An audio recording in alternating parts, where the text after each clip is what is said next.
Enoch was a man who had great intimacy with God. Intimacy, such a simple word that can explain so much. It represents the closeness, affinity, and heart-to-heart companionship that we can have with another individual. The Bible is full of people who have been in this place of communion and deep fellowship with the Lord since the Old Covenant, and even before the Spirit was freely given to enable people to obey the Lord. One example of this type of deep, intimate relationship with the Lord even resulted in supernatural occurrences. The book of Genesis tells us the story of a man named Enoch.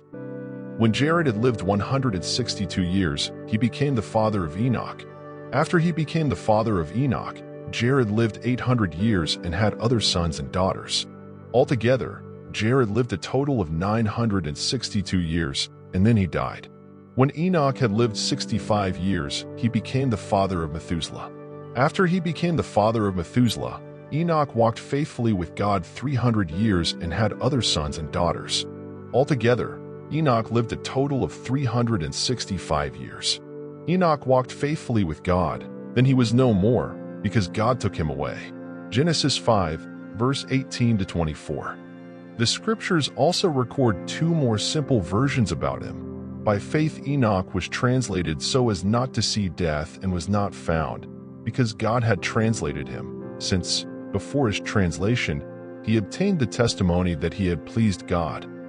Hebrews 11, verse 5. And Enoch, the seventh from Adam, also prophesied about them, saying, Behold, the Lord came with thousands of his saints to execute judgment against all and to condemn among them all the ungodly for all their ungodly deeds which in you committed, and for all the harsh words that wicked sinners spoke against him. Jude 1, verse 14 to 15. The Bible does not reveal what happened when God took him. Even after this, however, he must have followed with the same intensity of faith that Abraham demonstrated when he went to Mount Moriah to sacrifice Isaac, believing that he would welcome him back again.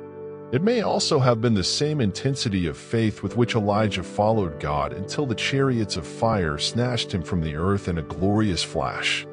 Enoch leaves us with the understanding that it may be the possibility of every believer, that God is no respecter of persons. Anyone who desires, is willing to pay the price, can equally experience incredible depths with God. So, what does intimacy and walking with God entail? Number 1, know daily that God is who he says he is, believe what he has promised, and exercise firm faith in his word. Now without faith it is impossible to please him, for he who comes to God must believe that he exists and that he rewards those who diligently seek him. Hebrews 11, verse 6. Number 2, a determination to follow his leading no matter what. O God, you are my God. Early in the morning I will seek you. My soul thirsts for you. My flesh longs for you, in a dry and weary land, where there is no water, to see your strength and your glory as I saw you in the sanctuary.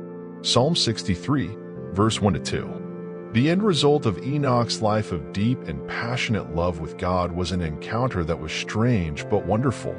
He became the first to participate in some kind of rapture. No wonder the scriptures say that God is ready to perform supernatural deeds for those who love him. But as it is written, Eye hath not seen, nor ear heard, neither have entered into the heart of man, the things which God hath prepared for them that love him. 1 Corinthians 2, verse 9. Several other benefits accompany those who have committed to a life of intimacy with God. As we look at some of them, it is essential to desire and practically seek an intimate relationship with God, and he will perform excellent signs in our lives as he created us to manifest his glory to the world. I say to the north, surrender, and to the south, hold not back. Bring my sons from afar, and my daughters from the ends of the earth. All who are called by my name, for I have created them for my glory. I have formed you. Yes, I have made them. Isaiah 43, verse 6 to 7. Walking with God makes us experience his powerful care in practical ways. 2 sparrows are not sold for a token, nor shall any of them fall to the ground without the consent of your Father. And even the hairs of your head are all numbered. Matthew 10, verse 29 to 30. Even the idea of counting the hairs on a small baby's head would be a daunting task, But to think that God can count all of our hairs is amazing. It is difficult for the human mind to comprehend this beautiful thought. Yet this is what God does easily, and He loves to be close to us in every way. Intimacy with God also grants us profound revelations of Him and opens us to His secrets. As seen in Daniel 2 chapters 17 to 20, where it highlights the power of prayer, the importance of seeking God's mercy, and the acknowledgement of God's wisdom and might in the face of challenges. This verse underscores the importance of turning to God in times of need and acknowledging His role in providing wisdom and understanding. The secret of the Lord is with those who fear Him, and He will show them His covenant. This privilege feels a lot like reading tomorrow's news today, as He continues to unlock mysteries and offer insights to those who passionately follow Him and walk in close communion with Him.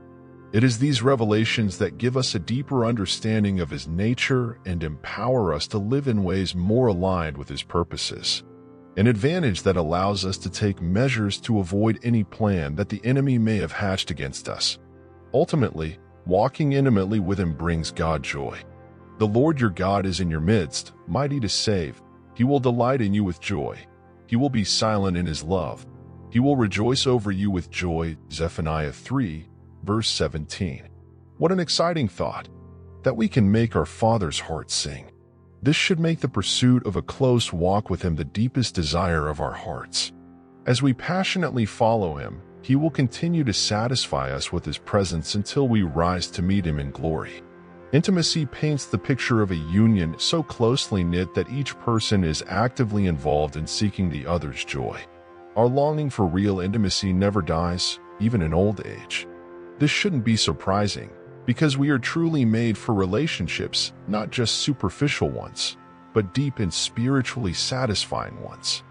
From the beginning, man was made for this intimate relationship with his Creator, because we are essentially human expressions of Him, brought into existence by Him and carrying His breath in our nostrils. And God said, "Let us make man in our image, in our likeness, and let them have dominion over the fish of the sea, and over the fowl of the air, and over the cattle, and over all the earth, and over every creeping thing that creepeth upon the earth." And God created man in His own image. In the image of God He created him, male and female He created them. Genesis 1, verse 26 to 27. It is through this intimate communion that we find our true purpose and our ability to bear significant fruit in our lives and for the kingdom of God. When we are in close communion with Him, the best in us begins to have full expression. The first time we see true intimacy is when God exemplified communion by coming to meet the first man, Adam, and his wife, Eve, at dusk in the Garden of Eden. It is difficult to express in words and explain, because He chose us to be similar to Himself, with all our flaws and weaknesses. When we live in His presence, according to His design, purpose, and will, it brings pleasure to His heart, for we were created for His pleasure and joy from the beginning. An intimate relationship with us is God's deepest desire. Just as the highest pursuit and longing of man's heart is intimacy with God, even when he does not realize it. Without the love of God in our hearts, most actions can be compared to the shaking of a captured animal seeking freedom. We will continue to seek that inner harmony and peace that only close communion with God can provide. A relationship with God can satisfy. But remember that this intimate relationship is easily achievable because He never calls us to do what He has not provided the grace to do. This is exactly why He sent His Son Jesus Christ to die on the cross. However, we see the one who for a little while was made lower than the angels, Jesus, crowned with glory and honor, so that by the grace of God He could taste death for all. For it behoved Him, for whom are all things and through all things, to bring many sons to glory, to consecrate the Prince of their salvation through sufferings. Do you want to know the Savior and live in the fullness of His blessings each day? You can. David wrote, "Those who seek the Lord lack no good thing." When you accepted Jesus Christ as your Savior, He forgave you and made you a new creature. You are no longer distant from God, but you could get closer to Him. If you have been drifting away in your devotion to the Savior and feel that you are becoming more distant in your relationship with Him, pray for Him to bring you back. He knows your weaknesses, And if you tell him that you want him to take control of your life, he will come in a powerful way and bring hope and light to your situation, no matter how dark and hopeless it may appear.